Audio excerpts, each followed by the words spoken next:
Good afternoon and welcome back to the Conservatarian Exchange on the Liberty Block. My name is Steve. I'm very happy to be back after a long hiatus due to the Jewish holiday of Passover.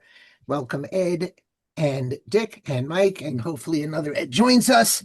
And since I was away for 2 weeks, I believe, did not celebrate the fact that we have done over 300 shows, of which exactly one of us has been here for every single show. And it's not me, Mike, or Dick. So I will leave it to the listener to figure out who exactly wins the Ripken Award. Welcome, second Ed, who didn't win the Ripken Award, but maybe one day. Hello? Yes, we got to hope we're all around that long, first of all. What's Hey, that? everybody. Hey, listen, I didn't say anything. Okay. Who wants to start? What is the biggest story of the day? There are so many. Biggest story of the day? Most important story of the day? I don't even know. Is it Iran? Well, Is it Hungary? I mean, The biggest listen, story is should we that lose that? the United I States think is. that the biggest story still remains the war. And I think, we talk about Trump playing 4D chess and things like that. He played the Chinese quite well on the blockade of the canal, because there were reports of them sending arms to Iran. And the minute he blockaded the canal, they bent to his will quickly, apparently. So there's going to be no arms coming to Iran. It's like, okay, well, we'll open things back up and you can get some oil now. Well, I have to correct There you, you go. Mike, with all due respect. I hear pundits, it's no longer 4D, it's 5D. Might be. I'm going with 10 just in case. He obviously is the smartest person to ever live, apparently. I mean, it does look like there's some positives right now with what's going on with no ships have blown up Yeah. over the last 24 hours, right? There are Well, a let's lot of see here. positives. Trump The- is reordering the world, especially the economic order. And Dick and I have been saying that since this all began in February. I think it's becoming more and more obvious as time goes on. I think the blockade was sort of like, if you saw the movie A Bronx Tale, when Chaz Palminteri locks those bikers in the bar, I think that was sort of what it was like. Iran thought that they had us over a barrel by being able to threaten us with closing the strait. And Trump said, okay, you want it closed? Now it's closed. Now you can't do anything. And not only is Iran screwed, but Trump is not trying to screw Iran. He's trying to reorder the world. He's trying to direct the rest of the world to purchase American oil and American liquid natural gas. He's trying to particularly force the Asian countries and the European countries to do that. And I mean, I haven't heard him say this, but it's obvious to me that that's one of his big ways of trying to reduce the trade deficit, by making them buy our oil and buy our energy. They have such a great need for energy that if we can make them buy our energy rather than Middle Eastern energy, we become wealthier and the world becomes safer. Sorry. Yeah, no problem. Let's look at a few things. The day he announced the blockade, 192 tankers heading to the Gulf of Mexico, or Gulf of America now, heading over to pick up U.S. oil. U.S. oil production is going up. Venezuelan oil production is going up. That's all Western Hemisphere. We look at the markets. The markets are back almost to where they were before the start of this whole thing. The Dow was down a little bit today. That was pure profit taking. He has Iran over a barrel. He has China over a barrel. He has Russia over a barrel. You got the things we're in our chat here with the deal out of Saudi Arabia. If that goes through, being able to stop up stuff in the Red Sea is gone. The Houthis are meaningless. If the canal goes through UAE and Oman, the Hormuz Strait is meaningless in the future. Saudi going to get their other pipeline over into the Red Sea. Iran is just being shut out completely. And military targets are gone. All that's left, there's some missiles in caves here and there, and we don't have a count on how many. We don't know how many we've destroyed. We don't know how many they started out. We have guesses. But militarily, Iran is destroyed. The only thing left is going after civilian infrastructure. So, the one thing that's left, yes, the nuclear material. Exactly. That remains a big issue that has to be addressed. Well, You ready for the counterpoint for Yeah. Well, the nuclear Jane, material, you I listened to some politician go off on that. Oh, we'll have to send 10,000 to 20,000 men and troops in to get it. Guy doesn't have the first clue about military operations. Well, we don't know where it is. Everything in the war so far, in my view, has been sort of ad hoc after the initial expectations failed, and then the next expectations failed, and the next expectations failed.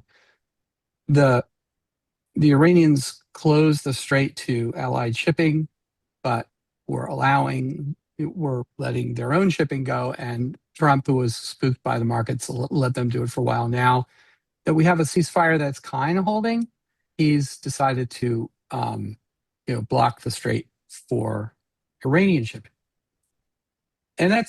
So that's okay. That's a decent response. It's certainly not 5D chess. It's like, he's just put another X on the tic-tac-toe board. The issue with all the things you say are great in the long term, but they won't work in the short term. And by the long term, I mean in like the next 3 years. I think the United States could ramp up its ability to export oil. I think they could do some sort of canal or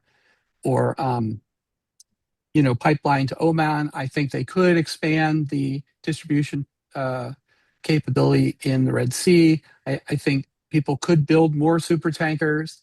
But it's like I said in the chat the other day, if it takes 22 days to take a super tanker from the Persian Gulf to the Far East, whether it's our friends like Taiwan or Japan or the Philippines or Korea or China, and now it takes 52 days to sail a super tanker from the United States to China because they can't go through the Panama Canal, then that means we need more than twice the number of super tankers to deliver the same amount of oil to our friends or the Chinese in the Middle East. And we don't have those super tankers. So that means that the amount of oil that's going to get delivered to them is going to be cut by half. And this is not something we can fix tomorrow.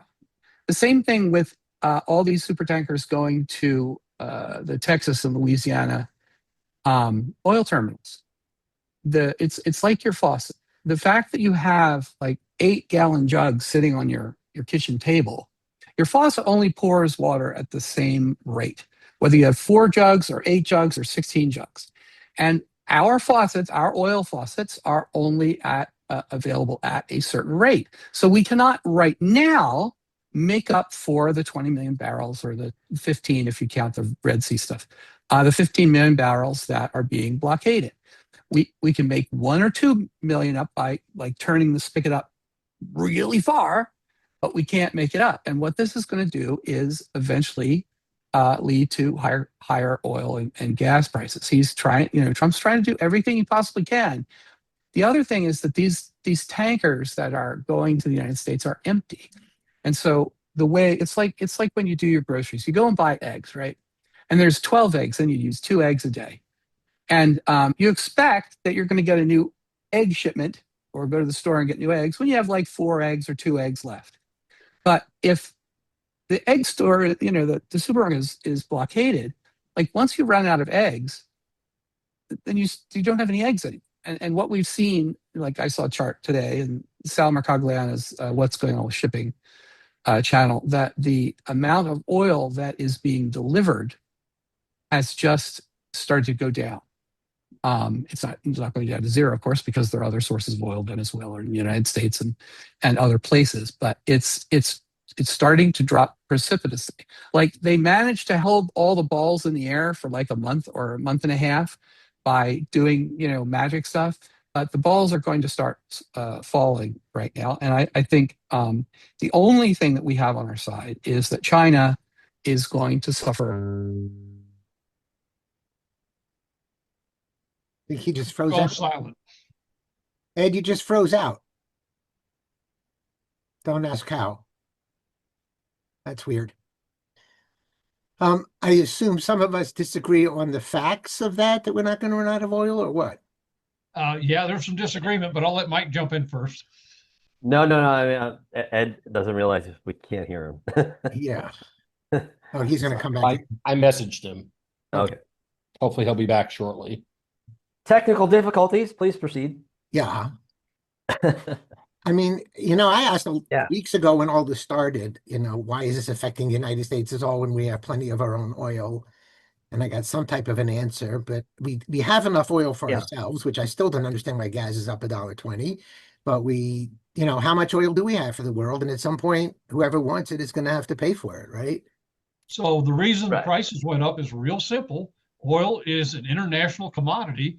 And if you're a Texas oil man and the U.S., pick a state, Colorado's offering you $50 a barrel for it, and pick a country, England's offering you $80 a barrel for it, you're going to sell it for 80. If France throws in an offer at 90, you're going to take the 90. I mean, it's simple economics on with an international commodity. Okay, So so that's you're saying simple. because we're just going to sell all of our oil to everybody else and not for us. We sell it to our own customers, but as soon as France offers 90, then North Carolina says, okay, well we'll give you 90. It's again, it's an international market. It's a bid war. It's no different than going on any site on whether it's But in eBay bidding, or whatever, you're bidding on a product, highest bidder. somebody wins and loses. Absolutely. So you can't. I mean, we don't have a situation throughout the world where countries aren't getting the energy that they. So we have more capacity. We're firing up more capacity. It'll drive costs down. Is it going to drive it down overnight back down to No. $30 a barrel or $50 a barrel? I'm not going to say that, but it's going to drive it down. Venezuela, all the more money going into them to get their infrastructure back up. I would think this thing with Saudi Arabia, what they're promising for, if we can get this thing to conclusion for Israel, making a Mediterranean port in Israel for Saudi oil, that's going to save. Okay, but a week and a we half, are 2 we are weeks on talking sailing years. time. That we're definitely talking years, correct? Depends on how they want to invest it. 5 years. Okay. I mean, I think Does anybody in the world think United States foreign policy in 5 years is going to be in any way related to what it is now? So Depends on the next two elections. well, we know where the next I mean, elections are going if gas is $4.20 a gallon. I listen, may not agree there's with a, Mike there's a on everything, but I do on that. This is a short-term ramification and a long-term ramification. In the long term, this could work out fantastic for us. In the short term, I'm looking ahead to the midterms, and gas prices are still high and going higher. That they're not going to win. Republicans are not going to win. And it's only a matter of time till that drives every price up. I don't look at Of prices course. in grocery It's stores. a ripple effect on everything. Right. And right now, I mean, The again, price of- you still see different messaging, mixed messages coming from Trump. It's like, we're close to a deal. Then we're not close to a deal. The price of crude is coming It's almost down. over. The price of crude has been going down, not going up. It was like 110, 115. It's down into the high 80s, low 90s. Right now, one of you economists explain to me why when it goes up, gas goes up. When it goes down, gas doesn't go down. Can somebody explain that? Yes, because I'm bidding on oil for next month, and the gas at the station is based on what they've got in the ground they're selling for. Now, occasionally, some stations will raise it right away, but usually you're paying what's in the ground.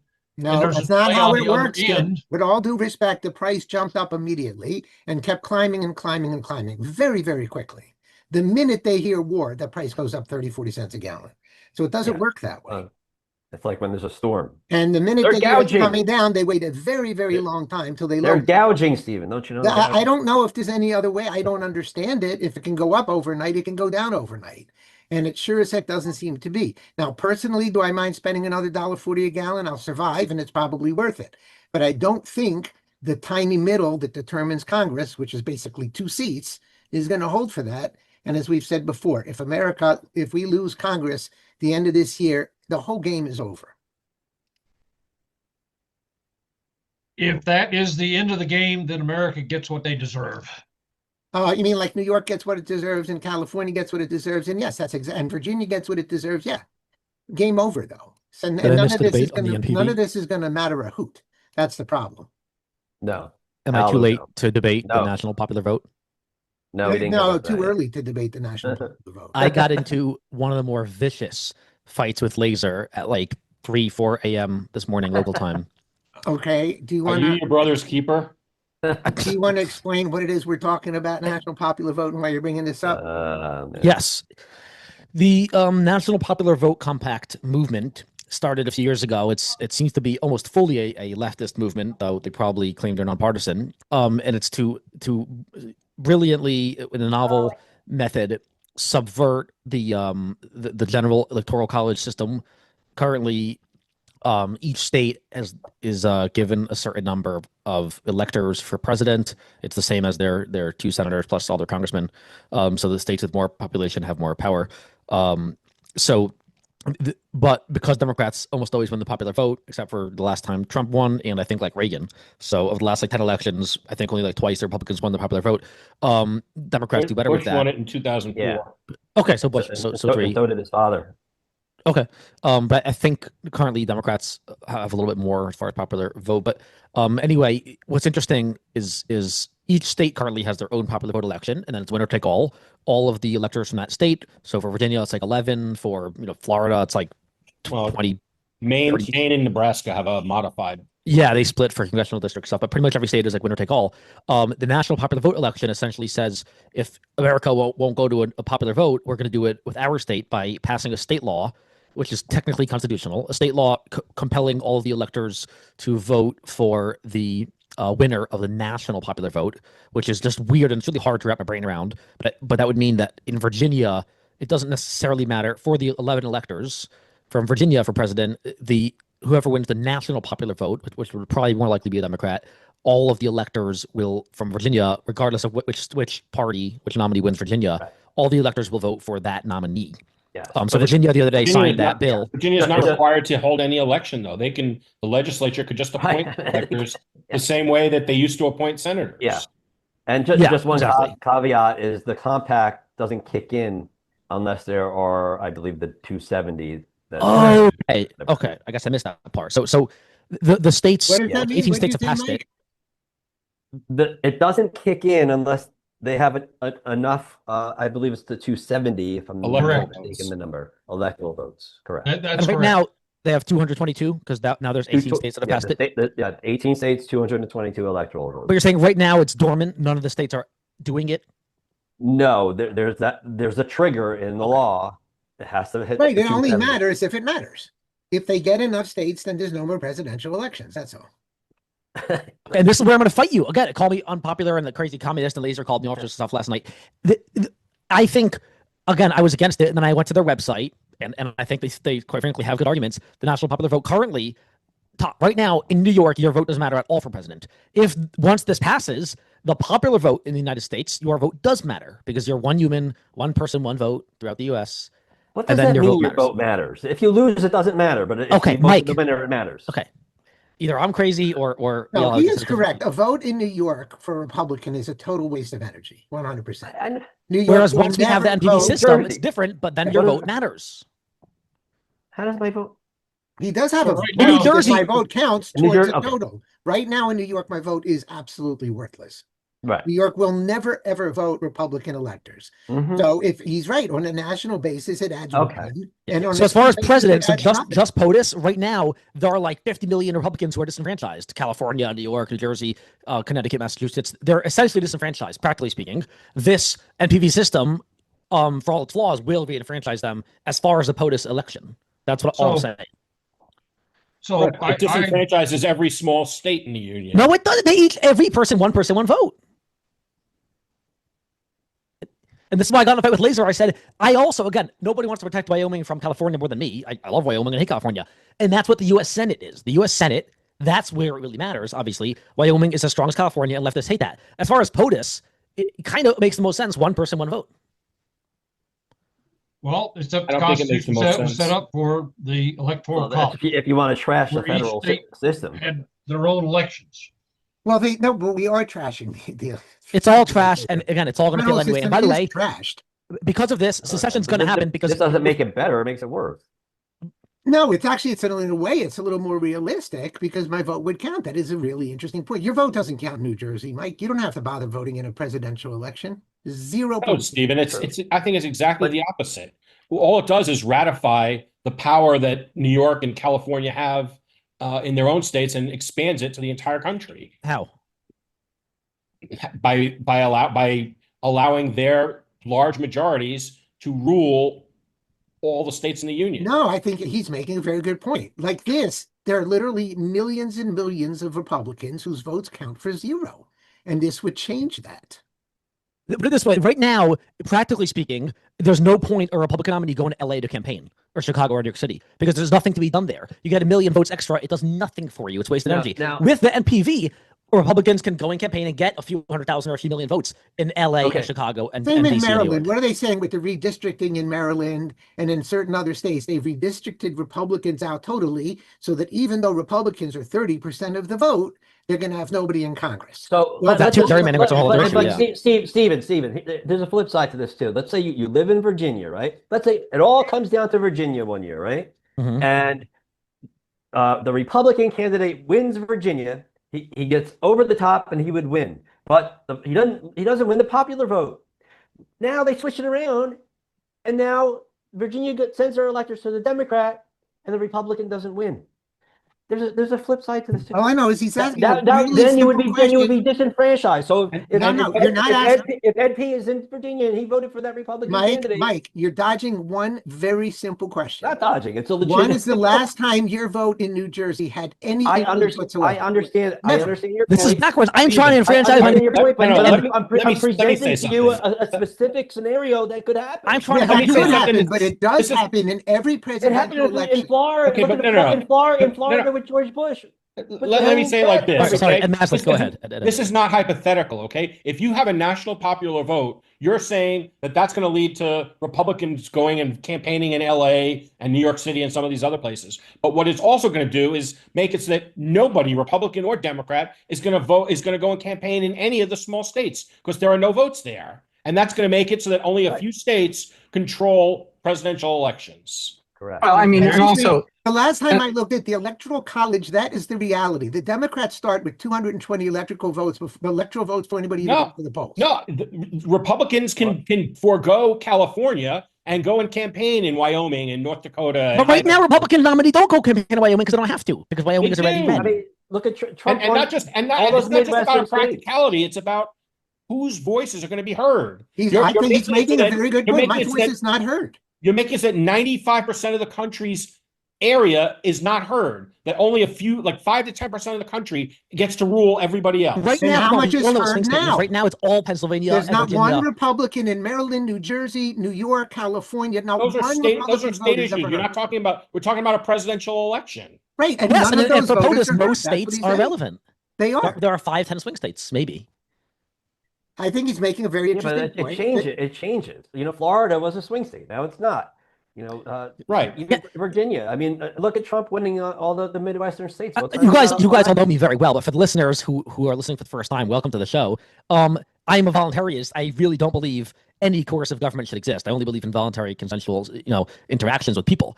So I'm not saying direct democracy is good. All democracy, all government sucks. Democracy is the worst form, except probably all the other forms. It's all terrible. I'm saying in some ways, and possibly on the whole, national popular vote for president kind of makes more sense. Again, there are advantages to both. Yes, if we had a federalist system, then I don't think anybody would make that argument. But again, I think the good news is we're getting closer to secession every day. As Virginia just passed more gun control, and other states have a lot worse gun control. It wasn't that bad considering what it could have been this session. But Spanberger signed these bills, including a whole bunch of other bills. And Harmeet Dillon, the federal DOJ, is saying they're going to sue. I don't know if they really have the guts to do that, but they're going to sue them, and that's another issue where they're going to have to nullify or secede. Other states are doing stuff. California wants to secede for all sorts of other reasons. I think the polarization is getting worse every day, and I'm here for it because, as I said years ago, secession is the only solution for anyone who wants liberty. So again, that's still my goal. And Powell, you made a great point. Is again, practically speaking, if with the NPV, if that's all about national popular vote, California, if their internal cheating and everything, and the other leftist states where they really can stuff ballots and print another few million ballots, that right now California at most they can get like 55 points, but if they can have an infinite number of points, even more votes than voters they have, which they could do, then that could really kill us with the presidential election. the corruption of the California voting system has been well known for the last at least 2 elections. And it's not just mail-in ballots and ballot harvesting and all of that. There are credible reports that they don't even send mail-in ballots to Republicans. They just do, but they send it to enormous number, basically everyone except Republicans. So I think Yes, it's Mike. time. I think it's time to understand that that we don't want judges or justices that carefully balance the law on these constitutional questions. We want them who are just going to vote for liberty, because the national popular vote compact is unconstitutional in its face, and you guys probably talked about that Well, while I got I was everybody says away. it's not. Everybody keeps Well, saying, no, I mean it's obviously Yeah, the funny thing is they use the word compact, and compacts require the consent of Congress. and they will argue, like Ed argued, that it's not a compact, it's parallel legislation. parallel. But the truth of the matter is it has to be a compact because it requires all the states in the compact to do something Right. when a certain number of electoral votes for states have been cast in favor of the compact. So no, it's a compact. It's Okay, so I have a unconstitutional question. without And legally, as They far as like agreed the to constitutional it- law, if they is it- agreed to it with a wink and a nod, would that be a compact? No. and they M, can each you said it's independently not do this. technically. Is there a technical definition legally for what's a compact? Well, I would start by saying I don't think it will be an enforceable contract, and if it's not enforceable in any court, it's not a compact, it's not a contract. Which makes it So constitutional. if it is in the law that they have to do it, how would it not be a compact and not be enforceable? Who would have standing to courts. enforce it? So, yeah, I mean, the one thing I brought up in the chat was the Regional Greenhouse Gas Initiative, cap and trade program. It includes New Jersey, New York, all the northeastern states, Virginia again, Ed. And there are parallel laws. Each state passed a law about joining it up, but they actually they bid on electricity. They do it quarterly. They're all doing it together. Now, I don't know that they've signed anything together, but they're all a part of the same thing. Ed M. Is that a Remember compact or not a the Liberty compact? Block doctrine of standing. If you guys are familiar with it, it's standing. Whoever has standing, whoever the court decides has standing, has standing. So it depends on the court. So right now, if this passes in 270 points worth of states, the MPV, which it might in a few more sessions, Republicans can sue from, let's say, Wyoming, and then one court might say they don't have standing. They could sue, but the Supreme Court can say we do have standing. Wyoming. That's not the standing I'm talking about. Wyoming would have standing to make that claim that the compact is unconstitutional. But whether they would win that or not is a separate issue. I'm talking about the states that are parties to the compact. Let's say you're talking about Virginia. Suppose Virginia just entered this compact. They passed the legislation, and then suppose that they get enough states that it's 271 or 270, whatever it is. 270. And then 270, and then we have an election, and the Republican wins in Virginia, but the Democrat wins the national popular vote, and the Virginia legislature or the Virginia electors, they don't follow the Virginia law. They go and they nominate the Republican slate of electors. No other state would be able to sue. None of the other parties of the compact would be able to sue Virginia and say you broke the contract. Do you think they wouldn't sue in a friendly federal court? I mean, they wouldn't have standing. They would sue, and a friendly judge everybody would say who's- they do have standing, and then what? every liberal has standing. I don't know That's what where I'm you saying. get this idea that they don't have standing. It's not Every even a close leftist has call. standing for It's anything. not even a close And it call. wouldn't be the craziest thing courts have done, would it? It would be pretty crazy. It's not a close call. The Constitution specifically allows the state to appoint electors any way they want. If you go back, for instance, to the 2000 election with Gore and Bush, while the Supreme Court was going back and forth from the Florida Supreme Court to the U.S. Supreme Court, Jeb Bush was negotiating with the Florida Republicans in the legislature to just obviate the whole thing and have the Florida legislature appoint the electors for Bush. And that Constitution allows that even after the election.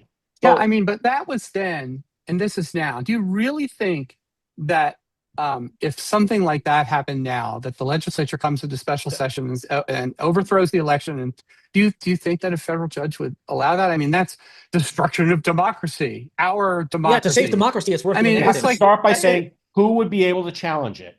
It doesn't matter if Of course it does. Somebody's got to file the lawsuit. It would be the New every York liberal- legislature or something under Judge Boasberg. In New Every York liberal district. has standing to challenge conservative policies. Okay, Ed, That's what we've maybe I'm learned more this pessimistic or election. dumber or crazier or just don't know the laws as well as Ed. But here's what I would say. What it might come down to actually is is this something that could be sued in a federal district court, or would it be like directly Supreme Court? Because it's like a big federal kind of case with that kind of stuff. Well, I mean, if one state sues another, there is original jurisdiction in the Supreme Court. Whether How'd they, that work out last election? Yeah. Or the Right. 2020 election? Right. right, there was no standing. That's nonsense. Well, Of course, they- there was But from the standing. right, from the left, there might be standing.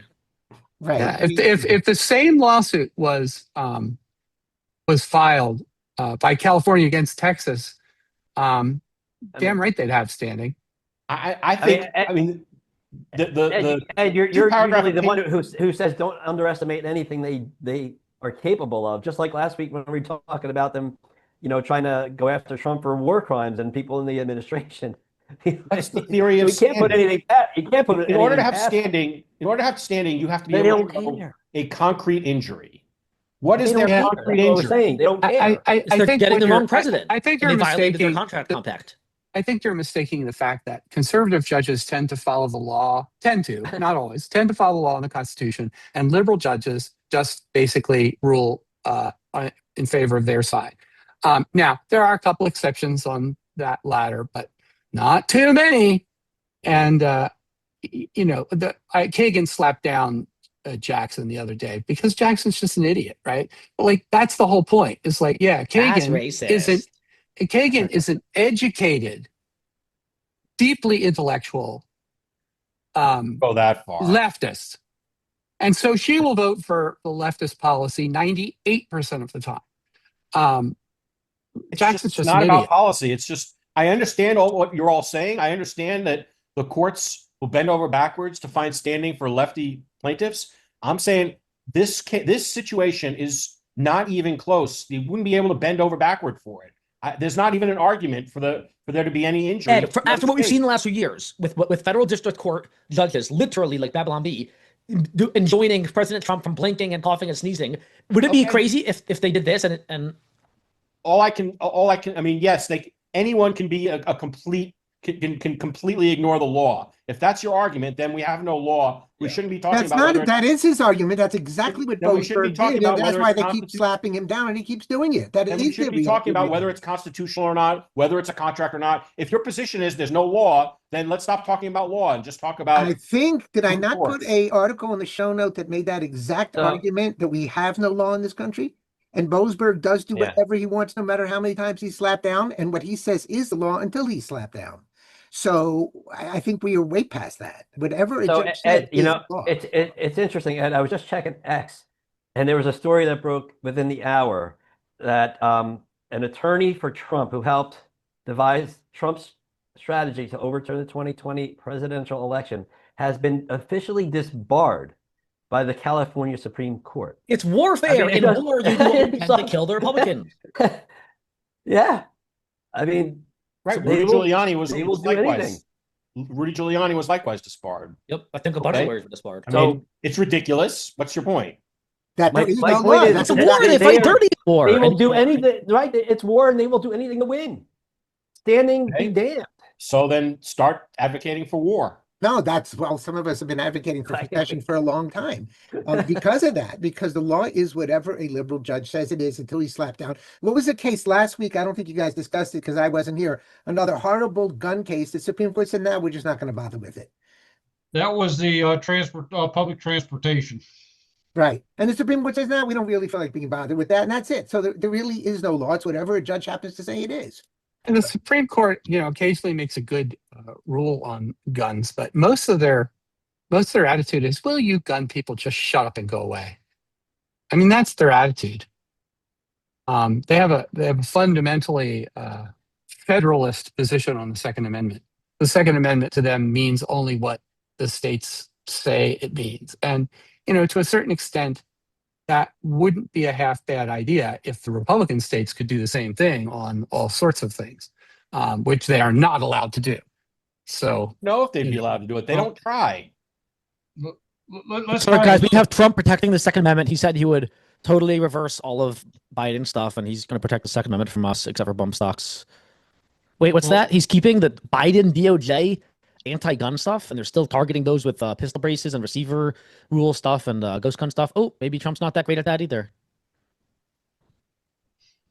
Trump has decided to abdicate his responsibility to perform on domestic policy when he went to war with Iran, and I think we've lost everything when it comes to domestic policy until this war is over.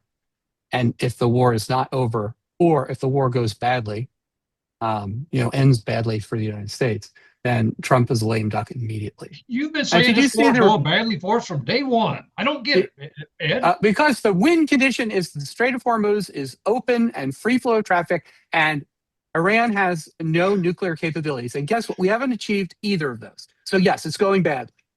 And Trump is all consumed with it now. There was another. Totally disagree with you. It is think very you're totally unpopular. wrong The on polls- that one. The polls, show it is not popular. It may not be popular. I don't think we're losing the war by any means at the moment, as of an hour ago. I wouldn't say we're losing the war. Not as of an hour If ago. I it- don't think we're If, losing if it at all. Chuck Schumer and I'll get their way, they'll Vietnam it, and Trump has lost it was laughable watching Chuck Schumer. a lot of his this biggest morning. allies who But- he used to love. Like he was like boyfriends with Tucker Carlson. Trump lost him. JP Sears, who's pretty conservative, pretty average even. He lost him. He's making fun of him. Oh, he went to go open up the Strait of Hormuz, and now they closed it. And he's going to say, you better open it up just so that we can blockade it and close it again. Yeah, but right now I think we are running that straight, if I'm not mistaken. No, they put two I thought we're destroyers not. through the strait the other day, Line which is creep, fine right? because I think honestly, from a military perspective, I think our destroyers are pretty good at defending themselves.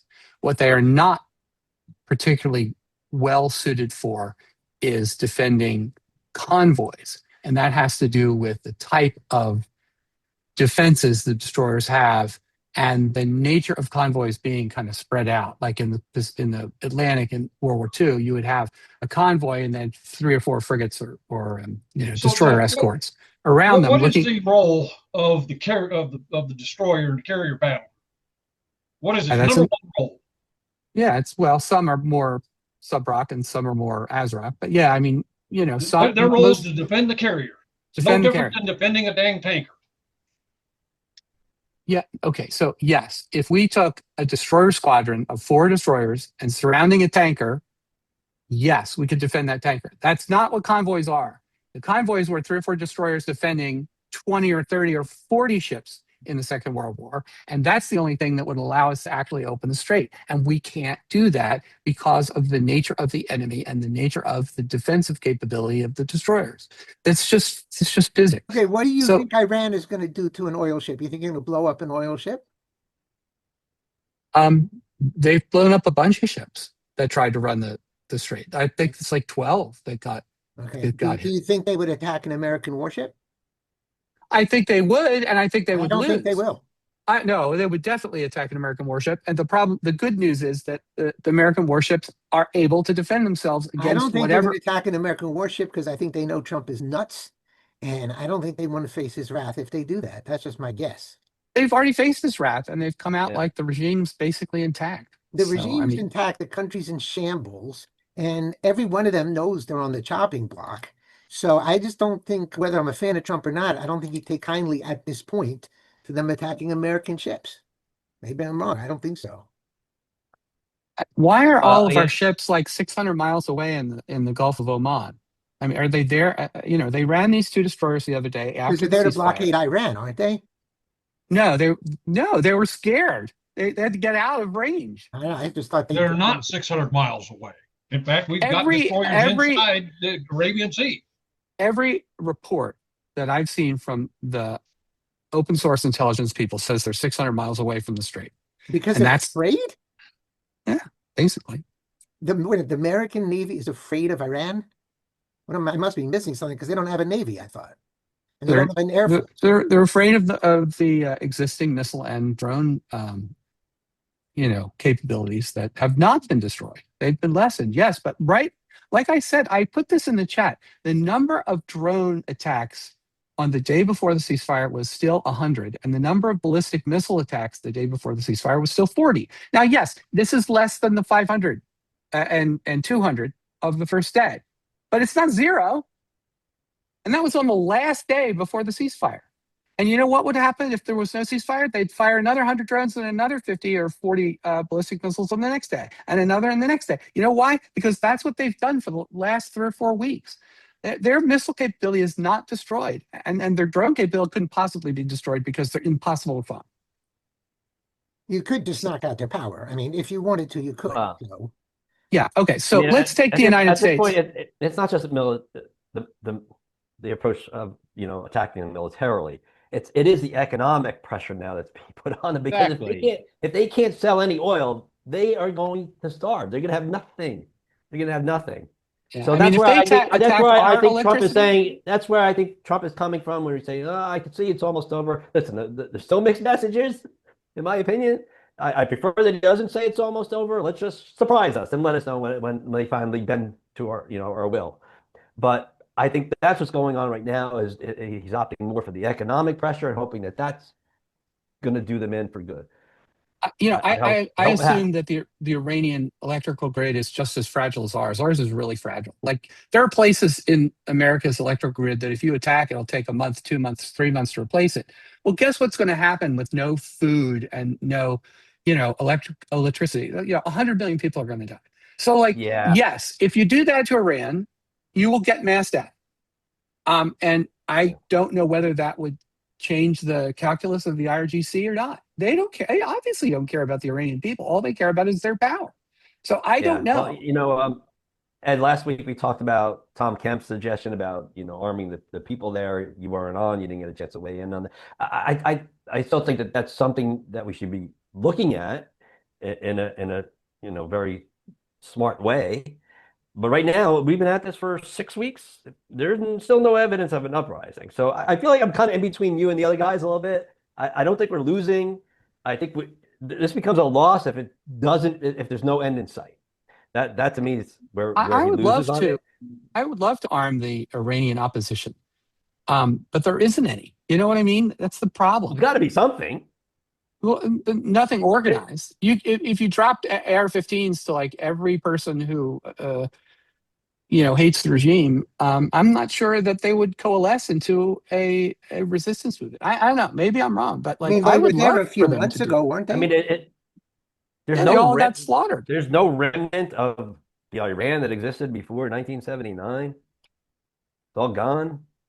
I talked to an Iranian don't- expatriate the other day, and he has contacts. And I said, probably 50% of the population supports the regime. He said, absolutely not. He said only 10 to 20% of the population supports the regime. So I mean, he's got contacts back there, and like I don't know, maybe maybe he's right.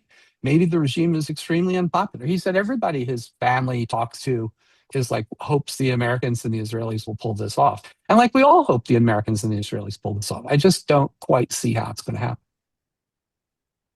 in I've terms of spoken regime. to an Iranian expat too that I used to work with, and I got a similar response. If anything, I think he'd say that fewer than 10% of the population supports the regime.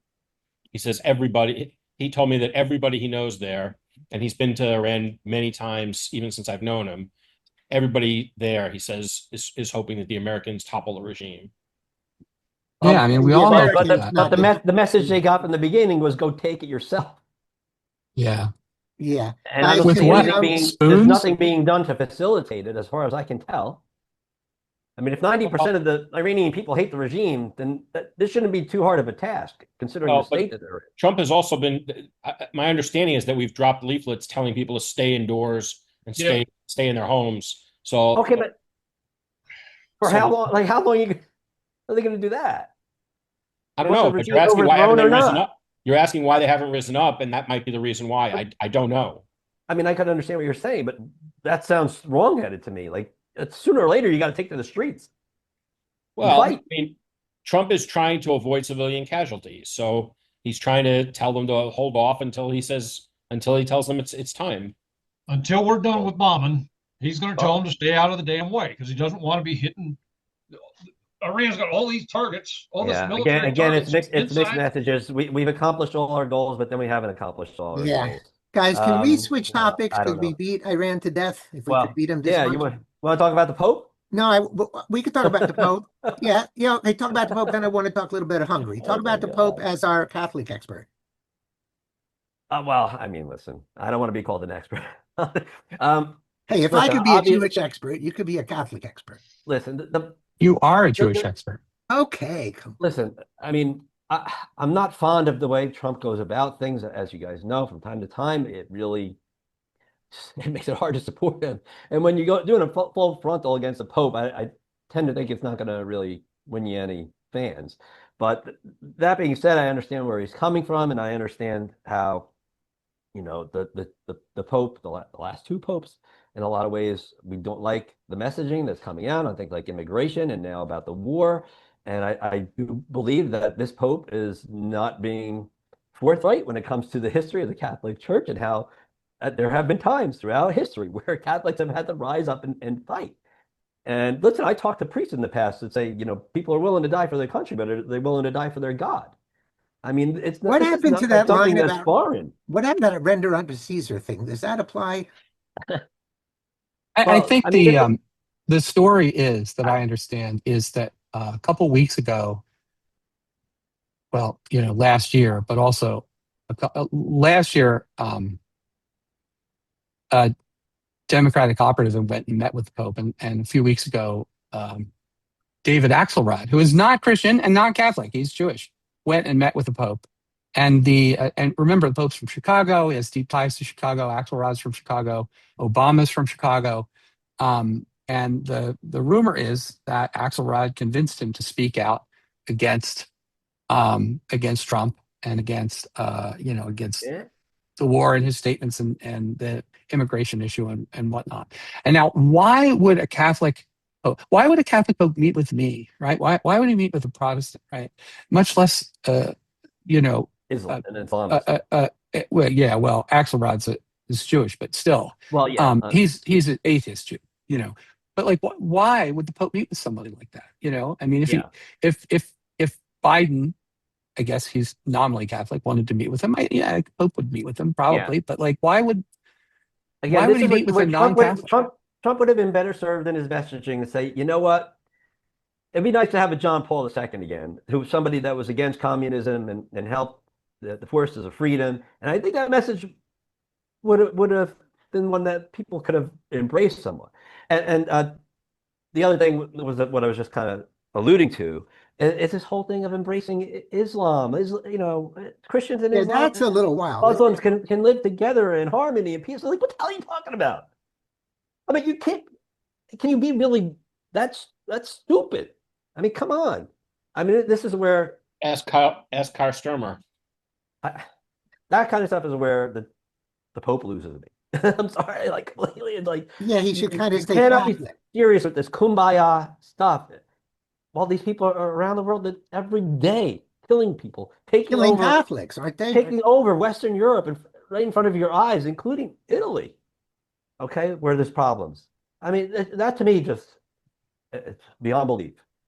Does he think the Muslims are going to spare him and spare the Vatican and not put a mosque there? I mean, come on. Yeah, sure. I don't. Right.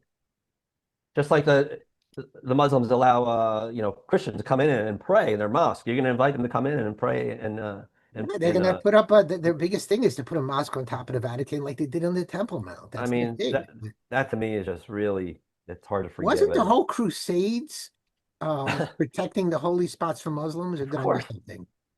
Yeah. Of course. And if I remember correctly, Going on for centuries. Yeah, they fought. I mean, he can't be that ignorant of history. It can't. Yeah, it's Well, come because on. Well, if he's not that ignorant, then what's the answer? he's a liberal No, he's not on first and a purpose. Catholic second. That's all. Like so many people in my religion.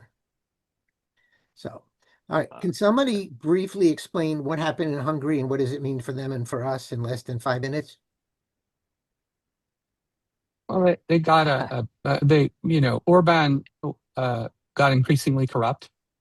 Orban was anti-EU, and since he gets all of his gas and oil from Russia, he was not anti-Russia.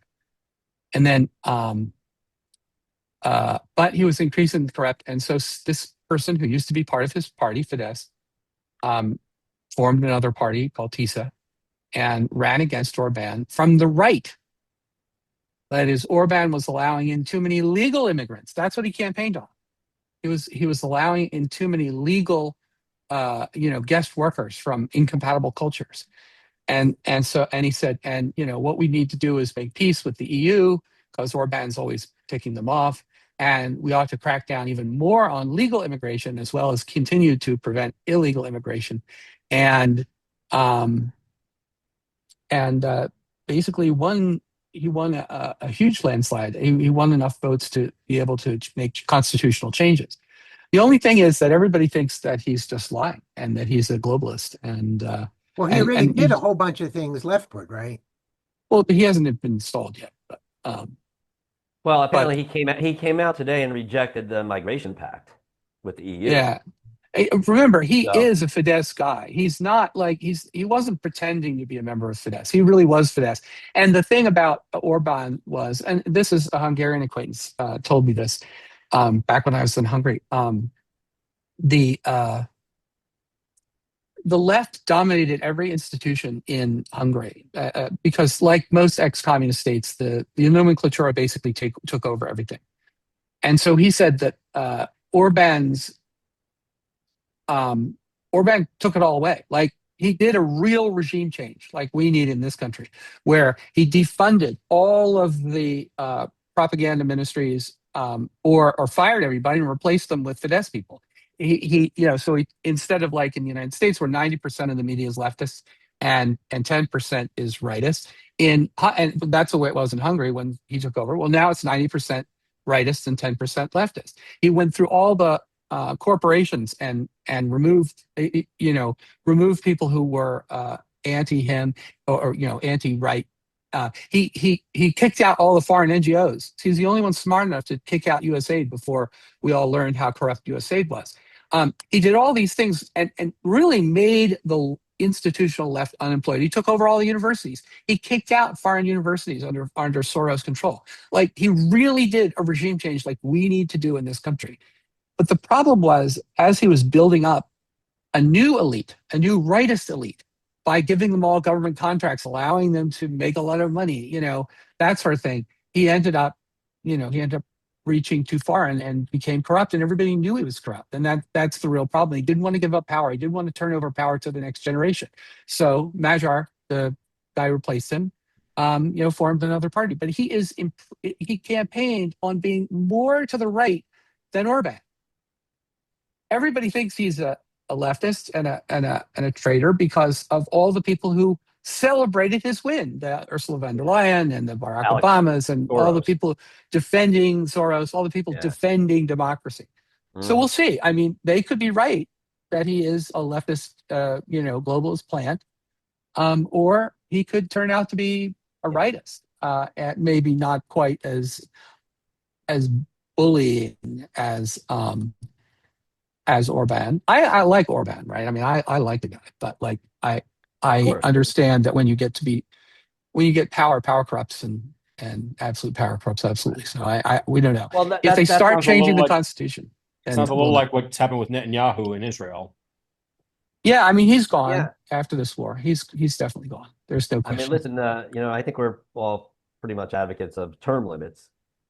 And when Yeah. somebody's in power for 16 years, it's generally not a good thing. You know what I mean? No matter how you slice it. You should like what Trump is doing. Like I know there's all these conspiracies about JD being a man of Peter Thiel and thus really a globalist and a techno fascist or whatever, all this bullshit. But like, Trump did the exact right thing. He picked someone who at least presents as an America First type guy. And so when he is term limited out of office, there is an alternative in JD who can continue the mantle of Trump, America First and make America great again. And that's what Orban never did. And he should have. But he never did it. Yeah. And it's a lesson too, because like we tend to look at things through our own lens, whether it's another country's election or, sometimes other states. Right. If you're not there, you're not on the ground, you don't talk to people, you don't really know or understand sometimes what's going on. And yeah, I mean, the initial reaction was shock, and this is not good, right? Not good from our perspective at all.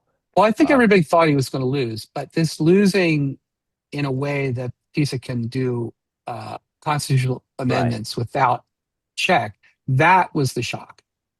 And that was such a repudiation of Orban personally. It's 133 out of 199. You have to Yeah. change the Constitution, and they got like 138 or 140. It's not entirely decided yet. Yeah. So But I think sometimes we become a little too invested in what's going on in these other countries, and it also is a reminder that we're not our brother's keeper. We can't worry about some of these countries. It's great if they're with us, but we still have to be America first and worry about stuff at home. yeah, if we're going to overthrow government, Lord knows we have a lot to Keir Starmer, worry you know, about. Mark Carney, Keir Starmer, those are the ones we should overthrow. But yeah, Once we're done with Iran. And Cuba. At least Cuba's out of the news. Really quick poll: did Trump or did he not want to look like Jesus? Who cares? that meme that he posted was offensive. Even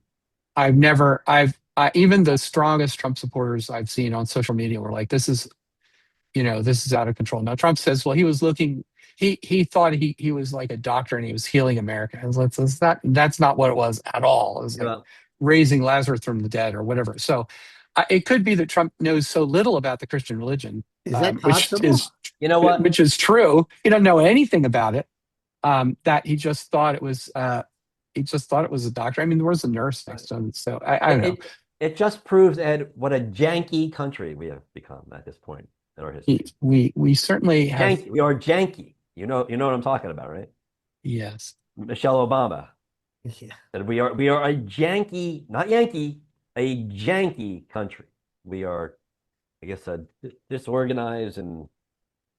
In his first term, he would write something to Dan Scavino, and then Dan Scavino would post it. If it made sense, or edit it if it was like out of control. But he's not doing it this term. He's just posting whatever the hell he feels like. And that's a mistake for someone who is, let's be honest, the president is the most disconnected person in the entire country. They have no, and Trump especially, because while he gets all these classified briefings as if they make any, if they're not right either most of the time, but and he watches Fox News, and Fox News has got its own problems, and he reads True Social posts. That's it. That's where he gets his news. And there's so much other ways to get information. So just so it's clear, janky is slang, casual slang, they say, for often meaning shoddy, unreliable, run down, or poorly put together, like glitchy software or sketchy setup. So we are a janky. Or like Michelle Obama. Yes, exactly. Yeah. Poorly put together describes her in a She could have janky junk, as far as we know. junky jank. Yeah. Anyway, I digress. So today, we're leading up to the election next Tuesday in Virginia to see whether they can redistrict Virginia. And so I voted today. I voted sticker somewhere on my chest. Election week or yeah. something? Well, they had like 2 months of. It's ridiculous. There should just be election day or election couple days. But I went to vote today. The election day is next Tuesday, but like I have things to do. So, You my didn't do wife a and I. mail-in ballot? No mail-in ballot? I mean, you can get a mail-in ballot in Virginia, but they really want you to show up. They really want you to show up. And That's vote racist. It's racist. Well, these are some of the things that Spanberger hasn't gotten around to fixing yet. Yeah, indeed. I talked to the people, and in their little booths out, out away from the polling place. The yeses and the nos. Yes means the Democrats control, and no means it's fair.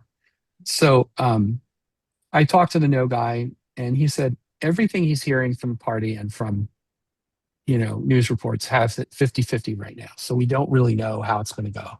It all depends on turnout, whether the machines in Arlington and Fairfax can get their voters out, or whether the rural voters will go out and vote. But he said Mike Johnson had chipped in $500,000 for the campaign for no. I'm like, Mike Johnson is a weak ass, just horrible person. If there's anything they should have put $5 million into, it's this election to do the redistricting in the middle of the thing. But I swear to God, I don't think Republicans want to win. I don't. I think they love being in the minority. Well, They we've been get their saying that for years, and it definitely looks like that all the the time. Washington Generals, man. They Yeah. love collecting the paycheck, not playing very hard, getting And their having no responsibility or blame, None. and everybody loves them. Yep, yeah. sure that- does that's Well, seem the what I like think. upside is with all these moves going on, you've got steady out migration from New York. You got steady out migration from California. You got steady out migration from Washington State. So right. their But electoral counts are going to go down. are they bringing their blue stuff to red states, or is it red people leaving? And that's always the question. Well, I think it is a combination of both blue and red leaving. I think most of the wealthy tech guys and what have you, the billionaires that are leaving are probably mostly lean left, but they're not the ones that are renting all the U-Hauls. The Right. U-Hauls are the common folk that are leaving. Well, businesses are leaving too. They're a lot of they're And their employees. they're passing this wealth tax in California on billionaires. And so the billionaires are ejecting themselves. Why should they do that when they go to Texas and instead of paying 13% income tax on their income, not their whole, not their capital gains, but Yeah. they'll pay zero. Tough decision to be made, huh? Yeah, and I hear a lot of them are going. And Austin's a pretty liberal city, and there's lots of tech there, and like they've got a lot of skilled workforce there. And Austin is for a kind of a libertarian, liberal kind of guy in California who just doesn't like his money stolen. Austin's a perfectly reasonable place to go. And you go to the outskirts for houses for sale that I just drove by out there, and starting housing price it's $675,000. I would Start. love a house for $675,000. Of course, this is our tax day show, so it is good to bring up some taxes. And the Republicans were out on the Hill today celebrating, from the big beautiful bill, the tax breaks that they passed and everything like that. Well, really, we kept some of the Trump tax cuts, and we had no tax on tips and things like that. So, gentlemen, are you feeling less of a bite this year? Because I'm not sure that I am, but I was curious. I'm getting. It's hard to plan for refunds because my accountant tells me what to do and I do it. But I'm getting a larger refund this year than I would have expected. Now that's not because I qualify for any of the low income stuff, but just because the increase in the what do they call it? The state and local taxes, the SALT deduction, Right. made me switch from standard deduction to itemized, and so I'm getting a little more there. I think the people who are saying that no tax on tips and no tax on overtime, which is only really for lower income people, it's phased out fairly rapidly. It's helping them a lot. So yeah, Sure. I mean, that's a But huge thing. the big question is how Yeah. much of an impact, if any, has it had on the overall economy? So I'm not sure. I view the BBB as somewhat of a more defensive measure in the sense that they kept the Trump tax cuts and they didn't expire. Otherwise, it would have been damaging. But other than that, I'm not sure I'm seeing, I'm not seeing a Reagan-esque. Well, my 1980s accountant put benefit in to my our taxes economy. like 3 or 4 weeks ago, and I still haven't seen my refund yet. So that's annoying. So. Yeah. Yeah. Social Security recipients also all got a substantial. What, a Cut, yeah. raise or a break? Yeah, low Next income reduction. Social Security people are they used to pay like 50%. Now they pay either 0 or some smaller percentage. There's a new standard deduction for people over 65. Yeah. Mm. Well, that won't affect me for a whole bunch of years. So I should. So another story we didn't get to, we talked about it a little bit last week, was Swalwell, who is officially a goner. He's been Cuomo'd. That went pretty He's fast, didn't it? Out of that California governor's race, which I think obviously was something that they're very worried about. Well, I mean, the basic idea is that it's a jungle primary in California, and because there were a lot of Democrats running, they figured they'd all split the vote, and the 2 Republicans would advance to the finals. And so the Democrats decided that they had to get rid of somebody, and they chose Swalwell. And then everyone knew that he was a sexual harasser or rapist. Everyone knew. And so all they do is leak a little footage, and then they got. I think it's a little bit more than the jungle primary, though, because Swalwell was the leading Democrat in the field. So if they were trying to make sure that a Democrat got into the final two, he would have been the one I would think that they would have wanted to coalesce around. I think that that was a part of it, but I think that the bigger part was that he was too independent. He thought he was bigger than the party, and somebody somebody in the party said this guy needs to be cut back down to size. Sort of the same way with Andrew Cuomo. I mean, Andrew Cuomo was useful for a long time, and then all of a sudden he was too big for his britches too, and they got rid of him. Well, I mean, obviously, Andrew Cuomo during COVID was positioning himself to run against Trump in the 2020 election, and he had, again, I don't like him as a human being, but he has a lot more intelligence and charisma than Biden ever did, and so the Biden people destroyed him. I mean, I think it's just that simple. I don't, everyone knew he had his hands in women's pants too. I mean, this was not something that like. And it's the same way with these other congressmen. And, now Right. it's going to be tit for tat. Exactly. As, the I agree Democrats that- are going to point to Republicans. And They all knew about Cuomo. They all knew about Swalwell, and nobody did anything about it. I think the reason that both of them were taken down was because they both thought that they were bigger than the party and that they didn't have to take orders. And once you stop taking orders and you fall out of line, you're no longer useful to the party. it's one Well- thing when the Democrats attack their own or the Republicans attack their own. But as soon as because it's mutual assured destruction across parties. But as soon as you get like the first Republicans taking down a Democrat or the Democrats taking down a Republican, then we're going to see all out nuclear war in Congress as all of this comes to the fore. All of what Matt Gaetz said, when he first got to Congress, he was invited to a sex party right off the bat. And like, who doesn't believe that, right? Who believes that's a lie? I mean, it's obviously true. Cocaine and hookers are the two things that is universal among our congressmen. So, Democrat and Yeah. Republican. So yeah, I mean, it's I agree. I think they should all go. They should Well, term limits. it's interesting. One of the Democrats left in that race is billionaire Tom Steyer. Democrats always they love those billionaires when they're their own. But anyway, Steyer put together a platform, an anti-ICE platform this week, which got my attention. So apparently, he not only wants to abolish ICE, he wants to put ICE agents in jail and treat them like the mob, quote unquote. Bring those quote unquote kidnapped and detained by ICE back home. Give the California AG powers to imprison ICE agents and their leadership. He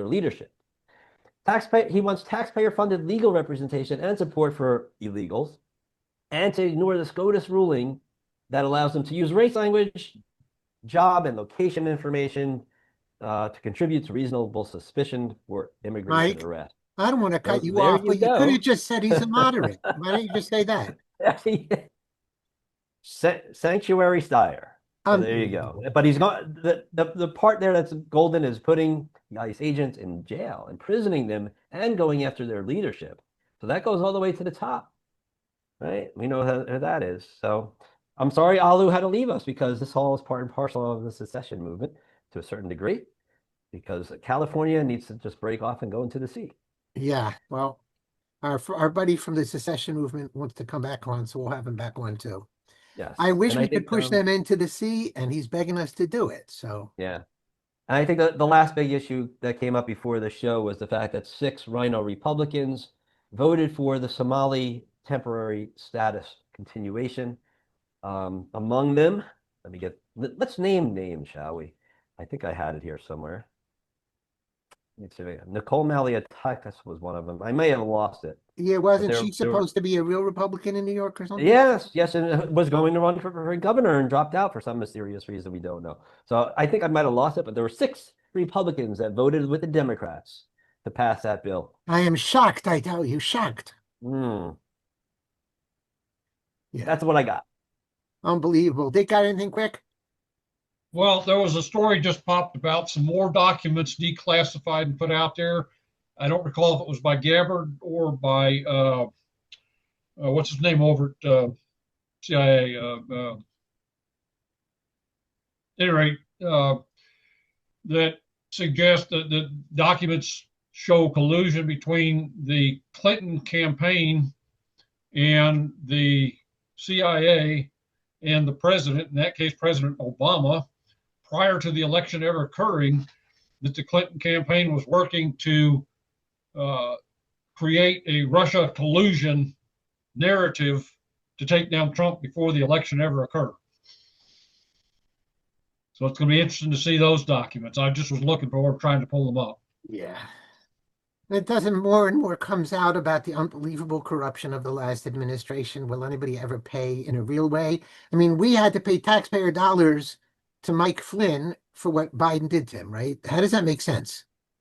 Well, this document, if accurate, and I haven't seen it, but if this is accurate, that at least provides a possibility in that it shows conspiracy or collusion versus the individual charges, which, for as far as I know, all the individual charges have passed the statute of limitations. Mm-hmm. And that's been the big thing, is trying to prove a conspiracy. Yeah. Well, let's see what happens with the new AG. Ed P, got anything quick? No. Ed M, close us out, please. Well, one story we didn't get to was Trump is advocating an extension of the FISA warrant program. I think that And he was, looks like he's in a hostage video when he said that. Did you see that? It looks like someone's holding a gun to his back. And guess what? That's exactly what it's doing. well, I didn't see the video, so I can't comment. I just saw the story. I was pretty disappointed by it, but worth noting. I know we mentioned that a few weeks ago, that I don't remember if it was Trump pushing it or the Republicans or something. I think it was Trump. And that is very, very disappointing. Yes. Well, it's bizarre, right? I mean, that's exactly what they used against him. Yeah. Well, the Israeli system is hold indictments over everybody's head forever and ever and ever and make sure they do what you want. Whether they inherited it from us or we from them, probably doesn't much matter. But I just click on my computer, impeachment articles introduced against Pete Hegseth. And this is before